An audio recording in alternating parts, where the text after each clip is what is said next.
Aujourd'hui, prenons le temps d'étudier ensemble la parole de Dieu. Lorsque nous nous regardons spirituellement, nous sommes des anges qui ont péché dans le ciel et qui ont été chassés sur cette terre. Lorsque nous regardons l'histoire de la Genèse, Adam et Ève ont mangé de l'arbre de la connaissance du bien et du mal et ont été expulsés d'Éden. En fait, leur histoire peut être considérée comme une parabole. Elle explique le processus de notre expulsion du ciel. Le fait que nous ayons péché dans le ciel et que nous ayons été chassés sur cette terre peut être confirmé par les paroles dans Ésaïe chapitre 14, Ézéchiel chapitre 28, Apocalypse chapitre 12 et de nombreux autres versets. Lorsque Dieu est apparu en chair devant la demeure d'Abraham, Abraham l'a reconnu, l'a reçu et l'a servi. De plus, il y a 2000 ans, des gens comme Pierre, Jean et Jacques ont reconnu Jésus-Christ et ont reçu Dieu qui est venu sur cette terre en chair. La Bible prophétise que dans les derniers jours, au temps du Saint-Esprit, Dieu reviendra sur la terre en chair pour conduire l'humanité au chemin du salut. Alors, ne devrions-nous pas tous être capables de reconnaître et de recevoir Dieu lorsqu'il reviendra dans les derniers jours? Au temps de l'Église primitive, de nombreuses personnes pratiquaient le judaïsme, les souverains sacrificateurs, les pharisiens, les scribes et tous les juifs. Jésus-Christ, qui est le Dieu en qui ils croyaient et qu'ils adoraient dans le judaïsme, est venu sur cette terre en chair et est apparu devant eux. Pourtant, ils ont rejeté Jésus. Ils ont trahi, persécuté et ridiculisé leur Dieu, en qui ils avaient cru. Ils l'ont même crucifié en l'accusant d'hérésie. C'est ce qui s'est produit dans l'histoire d'Israël. Il en est de même en cette dernière époque. Si nous ne comprenons pas les enseignements de la Bible sur la façon dont Dieu apparaîtra sur cette terre, cela restera toujours un mystère pour nous, et inévitablement, nous finirons par nous trouver dans la situation misérable où nous rejetons le Messie. C'est pourquoi la Bible est un grand mystère. Si nous ne parvenons pas à résoudre le mystère, nous ne pourrons pas reconnaître Jésus, même s'il est juste à côté de nous, comme les disciples n'ont pas pu reconnaître Jésus après sa résurrection, même s'ils lui ont parlé sur le chemin d'Emmaüs, éloigné de Jérusalem de 60 stades. Par conséquent, nous devons reconnaître Dieu en cette époque.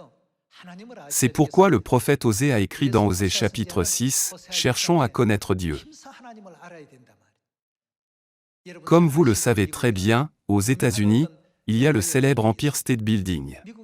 Que penseriez-vous si quelqu'un vous disait que l'Empire State Building s'est formé tout seul? Peut-il se former tout seul? Il ne peut jamais se former tout seul, n'est-ce pas? Cependant, lorsque quelqu'un dit que la Terre s'est formée d'elle-même, les gens ne s'y opposent pas. C'est très étrange. L'un d'entre vous a-t-il vu la personne qui a construit l'Empire State Building? La plupart d'entre vous ne l'ont pas vu. Cependant, le bâtiment existe. Pensez à la Terre, au Soleil ou aux innombrables étoiles de l'univers. Ils ne peuvent jamais se former d'eux-mêmes. Quelqu'un les a créés. Le monde ne connaît pas celui qui les a créés. N'est-ce pas?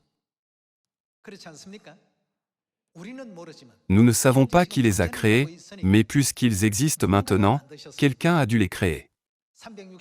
Il a créé la Terre pour qu'elle tourne autour du Soleil et revienne au point de départ 365 jours plus tard. Il a créé la Lune pour qu'elle tourne autour de la Terre et a fixé sa période orbitale à 29,5 jours. Par la révolution et la rotation, il a créé un système où les marées se produisent afin que l'apport d'oxygène soit suffisant dans l'écosystème. Que dit la Bible à ce sujet? Il est écrit que ceux qui disent qu'il n'y a pas de Dieu sont des insensés. C'est ainsi que la Bible décrit ces personnes. Alors, Aujourd'hui, à travers le titre « Le grand mystère, le secret de la Bible », nous devons reconnaître Dieu. Nous devons connaître celui qui a créé l'univers et a donné le souffle de vie à l'humanité. Celui qui nous conduira sur le chemin de retour à notre maison céleste éternelle est celui que nous devons connaître clairement. Nous devons résoudre ce mystère de notre vivant. Sinon, nous passerons toute notre vie à nous réveiller le matin, à aller au travail, à rentrer à la maison après le travail, à dormir la nuit, et à répéter cela jusqu'à notre retraite. En faisant ceci et cela, notre vie prendra fin. Nous ne saurons jamais pourquoi nous sommes nés, et ce pourquoi nous devons vivre au cours de notre vie. Il n'y aura pas de but dans la vie. Cependant, nous sommes venus sur cette terre pour une raison spécifique. Il y a aussi une raison spécifique pour laquelle nous quittons cette terre. Alors, lorsqu'il est temps pour nous de quitter cette terre, ne devrions-nous pas aller dans un bon endroit? La Bible dit qu'il est réservé aux hommes de mourir une seule fois, après quoi vient le jugement. En termes plus simples, le jugement peut être exprimé comme un procès. Ce terme ne s'applique-t-il pas aux pécheurs? C'est pourquoi il est écrit dans Romains chapitre 3, que tous les êtres humains sur cette terre sont des pécheurs qui ont commis des péchés dans le ciel, et qu'il n'y a point de juste, pas même un seul. Lorsque notre vie sur cette terre sera terminée, et que nous serons confrontés au procès spirituel, Dieu verra à quel point nous nous sommes repentis dans cette vie sur cette terre. Beaucoup de gens disent que la vérité du christianisme est très fictive ou mythologique. Cependant, ce n'est pas du tout le cas. Une personne qui ne voit que le dos d'une autre personne dessinerait une personne sans yeux ni nez. Une personne qui ne voit que le front d'une autre personne ne dessinerait que le front d'une personne. Cependant, une personne a un front, un côté et un dos. Puisque les gens ne voient pas la vérité en 3 dimensions, ils ne peuvent pas résoudre le mystère de Dieu. Dieu n'est-il pas venu sur cette terre, et ne nous a-t-il pas donné la sagesse de résoudre ce mystère, par la Nouvelle Alliance? N'a-t-il pas fait le grand voyage appelé la Nouvelle Alliance, pour que l'humanité se repente, et retourne à la maison céleste éternelle?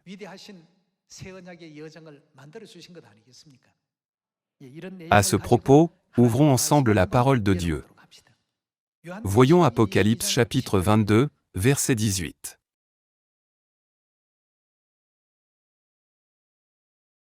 Je le déclare à quiconque entend les paroles de la prophétie de ce livre. Si quelqu'un y ajoute quelque chose, en d'autres termes, si quelqu'un ajoute quelque chose aux paroles de la Bible, Dieu le frappera des fléaux décrits dans ce livre. La Bible dit qu'ils recevront des désastres. Verset 19. Et si quelqu'un retranche quelque chose des paroles du livre de cette prophétie, Dieu retranchera sa part de l'arbre de la vie et de la ville sainte, décrit dans ce livre. Cela veut dire qu'ils ne pourront pas entrer dans la ville sainte, la glorieuse maison céleste. Si nous résumons cela, cela ne veut-il pas dire que nous ne devons rien ajouter à la parole de Dieu, ni rien en retrancher? Nous devons transmettre les enseignements de la Bible, tels qu'ils sont. Il est écrit que nous ne devons rien ajouter à la Bible, ni rien en retrancher. Alors, quels sont les enseignements qui composent la Bible? Voyons ensemble Jean chapitre 5, verset 39.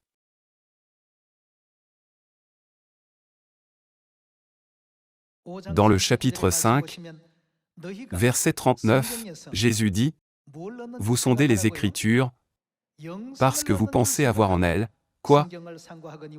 La vie éternelle, ce sont elles qui rendent témoignage de moi. » Toutes les paroles écrites dans la Bible témoignent de Jésus. Continuons avec le verset 40. « Et vous ne voulez pas venir à moi pour avoir la vie. » Même s'ils ont suivi Jésus, ont assisté au miracle avec les pains et les poissons, et ont entendu les paroles de la vie tout le temps, ils n'ont pas vraiment cru à ces paroles. C'est pourquoi ils ont souligné ces aspects physiques, et ont dit, « Comment peux-tu dire que tu es descendu du ciel? N'es-tu pas le fils de Marie et de Joseph? Ses sœurs vivent avec nous dans notre quartier. Comment peut-il dire de tels mensonges et dire qu'il est descendu du ciel? C'est ainsi que beaucoup de Juifs voyaient Jésus à l'époque. C'est vraiment dommage. Pourquoi n'ont-ils pas pu reconnaître Jésus? C'est parce que le mystère de Jésus n'a pas été résolu. Ils n'avaient pas la sagesse de le résoudre. Je pense que vous connaissez peut-être l'histoire du Sphinx dans la mythologie grecque. Le Sphinx posait des énigmes aux voyageurs qui voulaient passer par la ville de Thèbes. S'ils résolvaient l'énigme, ils pouvaient passer. Que se passait-il s'ils ne parvenaient pas à résoudre l'énigme? Ils étaient tués avant même d'entrer dans la ville.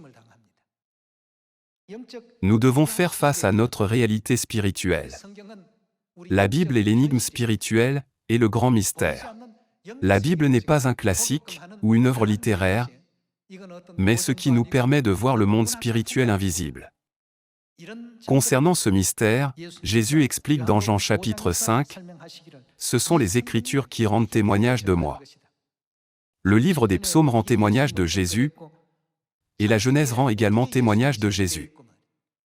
N'est-ce pas incroyable? Aujourd'hui, dans de nombreux tableaux, Jésus est représenté avec une telle beauté que n'importe qui admirerait son apparence. Cependant, dans la Bible, Jésus n'a pas été décrit de la même manière. Il n'a pas été bien accueilli par les gens. Ils l'ont rejeté dans chaque ville, l'ont persécuté, lui ont parfois craché dessus et l'ont frappé au visage. Les gens l'ont accusé d'hérésie en disant « Comment peux-tu, qui es un homme, te faire Dieu ?» Il n'était pas admiré par les gens comme l'image de Jésus que nous voyons aujourd'hui. Dieu n'a-t-il pas promis qu'il viendrait sur cette terre une seconde fois, en cette époque où nous vivons aujourd'hui? Voyons ensemble Hébreux chapitre 9, verset 27.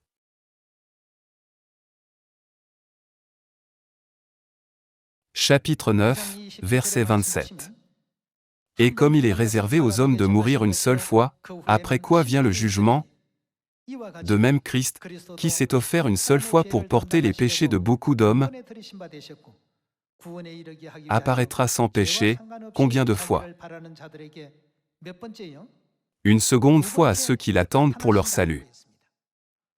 Lorsqu'il est apparu pour la première fois sur cette terre, il est venu en Israël avec le nom de Jésus. La Bible prophétise qu'il apparaîtra une seconde fois. Quand sa seconde venue aura-t-elle lieu? Où apparaîtra-t-il? Quel est le signe qui nous permet de reconnaître la seconde venue du Christ? Nous devons trouver les réponses à ces questions. Examinons d'abord la scène où Jésus a parlé à Pierre, il y a 2000 ans. Ouvrons Matthieu chapitre 16. Voyons Matthieu chapitre 16, verset 13.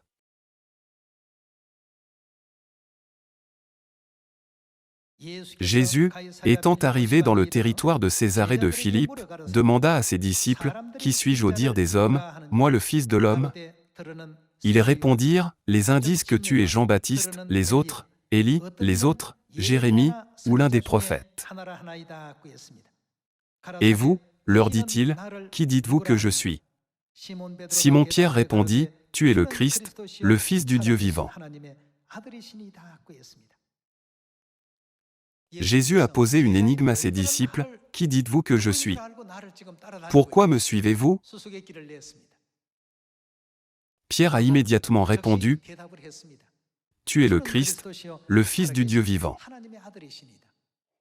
Continuons à lire le verset 17, pour voir la réaction de Jésus à la réponse de Pierre. Jésus, reprenant la parole, lui dit, « Tu es heureux, Simon, fils de Jonas, car ce ne sont pas la chair et le sang qui t'ont révélé cela, mais c'est mon Père qui est dans les cieux.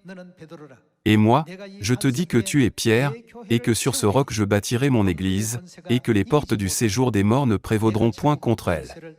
Je te donnerai les clés du royaume des cieux, ce que tu lieras sur la terre sera lié dans les cieux, et ce que tu délieras sur la terre sera délié dans les cieux. » Pourquoi Pierre a-t-il été récompensé ainsi? C'est parce qu'il a donné la bonne réponse à la plus grande énigme. À l'époque, les autres reconnaissaient Jésus seulement comme le fils de quelqu'un. Cependant, Pierre a dit, « Tu es Dieu qui est venu en chair ». Comme il a immédiatement donné la bonne réponse, Jésus a dit, « Je te donnerai les clés du royaume des cieux ».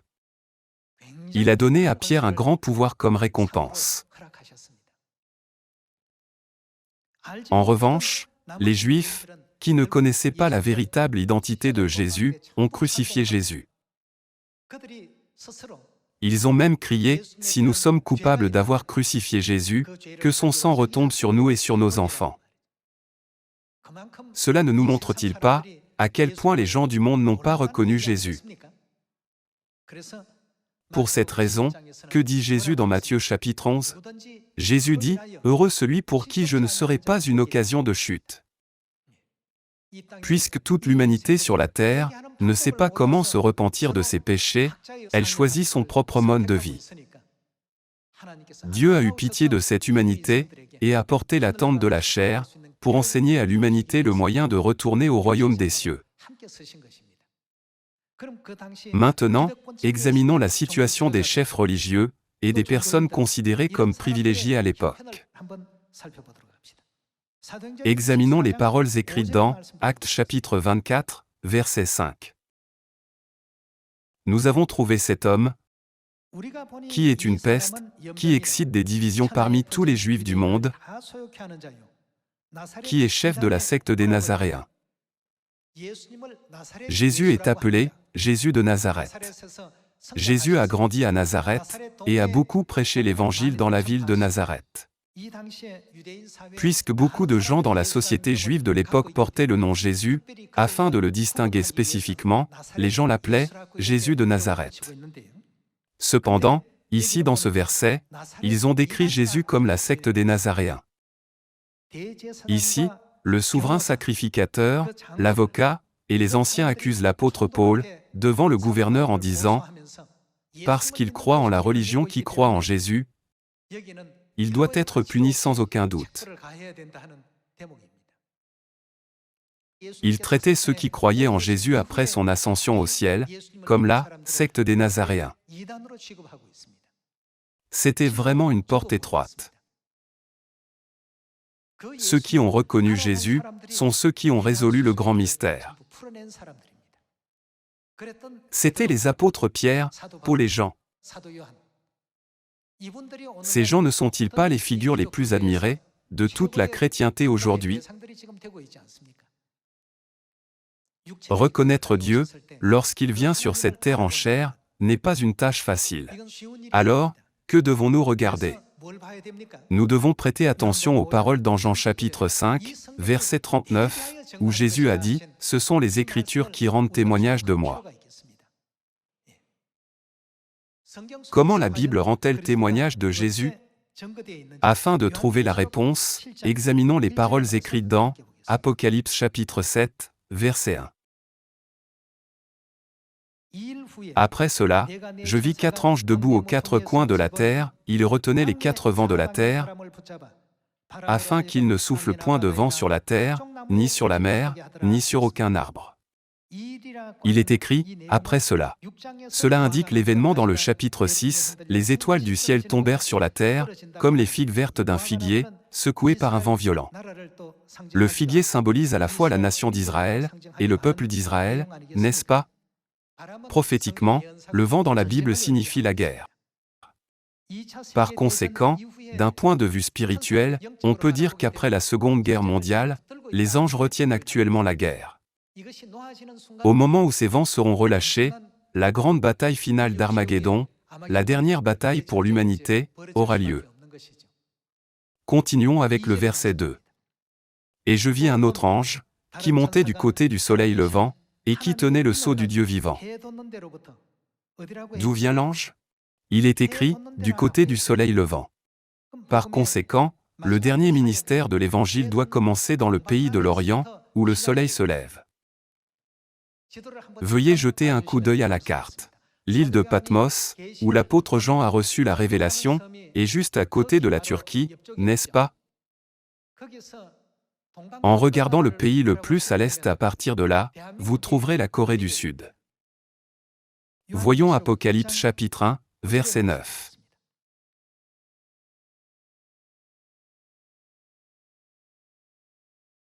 Moi Jean, votre frère, qui est part avec vous à la tribulation, au royaume et à la persévérance en Jésus, j'étais dans l'île appelée Patmos, à cause de la parole de Dieu, et du témoignage de Jésus. L'apôtre Jean a vu toutes les révélations sur l'île de Patmos. Revenons à Apocalypse chapitre 7. Chapitre 7, verset 2. Il est écrit, « Et je vis un autre ange, qui montait du côté du soleil levant, et qui tenait le sceau du Dieu vivant. Il cria d'une voix forte aux 4 anges, à qui il avait été donné de faire du mal à la terre et à la mer, et il dit, ne faites point de mal à la terre, ni à la mer, ni aux arbres, jusqu'à ce que nous ayons marqué du sceau le front des serviteurs de notre Dieu. » Que signifie marquer du sceau? Cela ne veut-il pas dire « cela m'appartient » ? D'après ce verset, qu'est-ce qui sera marqué du sceau de Dieu? Relisons le verset 3. Ne faites point de mal à la terre, ni à la mer, ni aux arbres, jusqu'à ce que nous ayons marqué du sceau le front des serviteurs de notre Dieu. D'après Apocalypse chapitre 7, d'où apparaîtra le dernier évangile de Dieu. En dehors de l'Église catholique, si l'on considère le bastion du protestantisme, ne serait-ce pas les États-Unis? Par conséquent, on peut dire qu'ils sont tous partis de l'Ouest. Cependant, la dernière œuvre de l'Évangile de Dieu indique le pays lointain de l'Orient, c'est-à-dire la Corée du Sud. C'est pourquoi la Bible contient de nombreuses références à l'Orient. La Bible témoigne clairement du fait que la dernière œuvre, consistant à marquer le peuple de Dieu du sceau, doit commencer en Corée du Sud, le pays lointain de l'Orient. Alors, qui viendra et fera cette œuvre? Quel sera son signe? Est-ce qu'il a le sceau de Dieu ou non? Nous devons confirmer ces choses. Revenons au chapitre 7, verset 2. Et je vis un autre ange, qui montait du côté du soleil levant, et qui tenait le sceau du Dieu vivant. Il cria d'une voix forte aux 4 anges, à qui il avait été donné de faire du mal à la terre et à la mer, et il dit, faire du mal signifie le pouvoir de faire venir des désastres.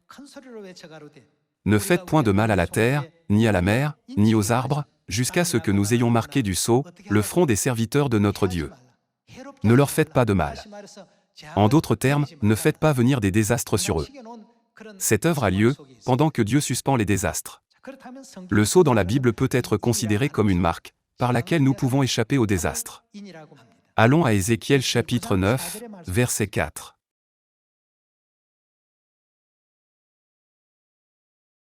L'Éternel lui dit, passe au milieu de la ville, au milieu de Jérusalem, et, qu'a ordonné Dieu, fais une marque sur le front des hommes, qui soupirent et qui gémissent, à cause de toutes les abominations qui s'y commettent. Et, s'adressant aux autres en ma présence, il dit, passez après lui dans la ville, et frappez, que votre œil soit sans pitié, et n'ayez point de miséricorde. Tuez, détruisez les vieillards, les jeunes hommes, les vierges, les enfants et les femmes, mais n'approchez pas de quiconque aura sur lui la marque, et commencez par mon sanctuaire. Dans Apocalypse chapitre 7, il est écrit comme le sceau sur le front, et ici dans ce verset, il est écrit comme la marque sur le front. Ceux qui ont cette marque seront complètement sauvés du dernier désastre de Dieu. C'est la promesse de Dieu. Nous pouvons trouver la promesse qu'il nous sauvera de tous les désastres. Dans l'histoire au temps de Moïse, il y a 3500 ans, n'est-ce pas? Ouvrons Exode chapitre 12. Dans Exode chapitre 12, verset 11, il est écrit, « Quand vous le mangerez, vous aurez vos reins sains, vos souliers aux pieds, et votre bâton à la main, et vous le mangerez à la hâte. » C'est la Pâque de l'Éternel. Cette nuit-là, je passerai dans le pays d'Égypte, et je frapperai tous les premiers-nés du pays d'Égypte, depuis les hommes jusqu'aux animaux, et j'exercerai des jugements contre tous les dieux de l'Égypte. Je suis l'Éternel. Le sang vous servira de signe sur les maisons où vous serez, je verrai le sang, et je passerai par-dessus vous, Et il n'y aura point de plaie qui vous détruise, quand je frapperai le pays d'Égypte. Il y a environ 3500 ans, qu'ont fait les anges destructeurs, en voyant les maisons marquées du sang de l'agneau de la Pâque, sur les deux poteaux, et sur le linteau de la porte. Ils sont tous passés par-dessus les maisons. N'est-ce pas pourquoi Dieu a même fixé le nom de cette fête comme la Pâque, ce qui signifie que les désastres passent par-dessus? Par conséquent, quelle est la signification de la prophétie dans Apocalypse chapitre 7, selon laquelle le sceau de Dieu apparaîtra en Orient? Qu'est-ce que Dieu apportera, lorsqu'il viendra de Corée du Sud, le pays lointain de l'Orient? Il est prophétisé qu'il apparaîtra, avec la vérité de la Pâque de la Nouvelle Alliance. Alors, passons au Nouveau Testament, et voyons comment Jésus-Christ a célébré la Pâque. Voyons Matthieu chapitre 26, verset 17. Le premier jour des pains sans levain, les disciples s'adressèrent à Jésus, pour lui dire, « Où veux-tu que nous te préparions le repas de la Pâque » Il répondit, « Allez à la ville chez un tel, et vous lui direz, le Maître dit, « Mon temps est proche, je ferai chez toi la Pâque avec mes disciples. » Les disciples firent ce que Jésus leur avait ordonné, et ils préparèrent la Pâque. Allons au verset 26, pour voir comment Jésus a célébré la Pâque. Voyons le verset 26. Pendant qu'il mangeait, Jésus prit du pain, et, après avoir rendu grâce, il le rompit, et le donna aux disciples, en disant, « Prenez, mangez, ceci est, quoi? Mon corps. » Il prit ensuite une coupe, contenant le vin de la Pâque, et, après avoir rendu grâce, il la leur donna, en disant, « Buvez-en tous, car ceci, le vin de la Pâque, est mon sang, le sang de l'Alliance, qui est répandu pour beaucoup, pour le pardon des péchés. » Le pain de la Pâque représentait le corps saint du Christ, et le vin de la Pâque représentait le sang saint du Christ. De cette manière, Jésus a enseigné la cérémonie de la Pâque, comme la nouvelle alliance à toute l'humanité. Alors, qu'est-ce qui est promis à l'humanité, lorsqu'elle suit cet enseignement? Continuons avec Jean chapitre 6, verset 53.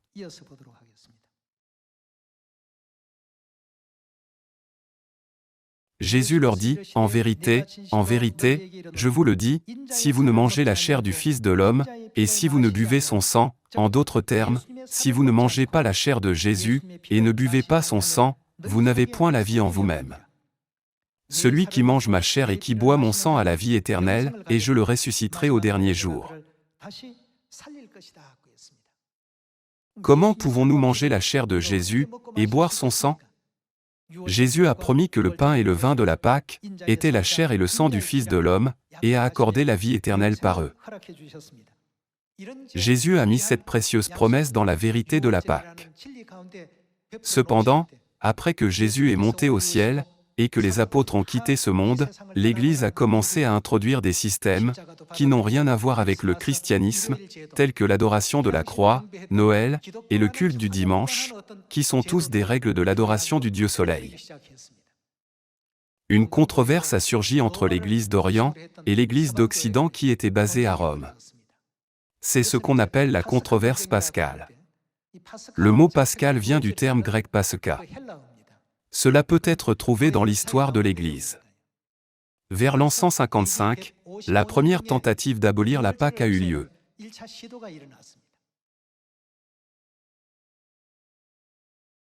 En 197, une seconde tentative a eu lieu. Finalement, en 325, l'empereur Constantin a convoqué l'Église d'Orient et l'Église d'Occident à un concile. Ce concile a établi la règle pour abolir la Pâque et la célébrer le jour de la résurrection le dimanche. L'homme peut-il changer arbitrairement les lois de Dieu? La Pâque, le sceau de Dieu, avait entièrement disparu de la terre. Par conséquent, afin de prêcher la Pâque de la Nouvelle Alliance sur cette terre, le Christ Anne Saint-Rond a établi l'Église officielle, appelée l'Église de Dieu, en 1964. Depuis lors, La Pâque, le sceau de Dieu, a été rétabli. C'est pourquoi nous devons maintenant comprendre correctement le Christ, qui doit apparaître une seconde fois, et percer le grand mystère. Sinon, nous ne pouvons jamais nous attendre au salut éternel, ou au royaume des cieux. Voyons Ésaïe chapitre 25, verset 6. Verset 6.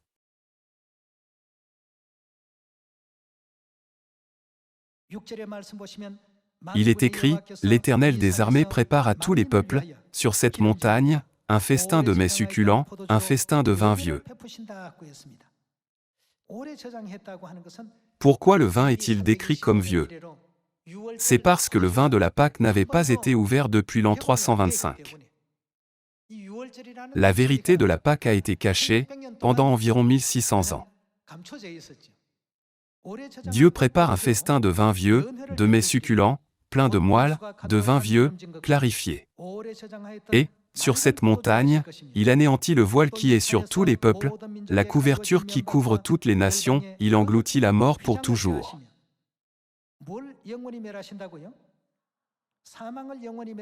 Engloutir la mort pour toujours est, en d'autres termes, la vie éternelle. Dans les 66 livres de la Bible, seul le vin de la Pâque a la promesse de la vie éternelle. Regardons de nouveau le verset 8.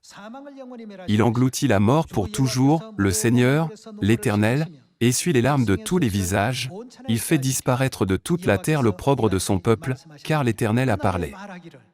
En ce jour, au dernier temps du Saint-Esprit, l'on dira, « Voici, c'est notre Dieu, comment ces gens ont-ils pu en venir à une telle réalisation? De quoi ont-ils été témoins? » Il crie, « C'est notre Dieu, parce qu'il a ouvert le chemin de la vie éternelle pour l'humanité, avec du vin vieux, en qui nous avons confiance, et c'est lui qui nous sauve. C'est l'Éternel, en qui nous avons confiance, soyons dans l'allégresse, et réjouissons-nous de son salut. » Aujourd'hui, il y a de nombreuses églises, comme le sable sur le bord de la mer. Lorsque Dieu viendra sur cette terre pour la seconde fois, d'où apparaîtra-t-il avec son sceau? Il est prophétisé qu'il viendra certainement dans le pays de l'Orient, où le soleil se lève. N'est-ce pas pourquoi il a été écrit que la lumière de l'Évangile brillerait de l'Orient et atteindrait l'Occident?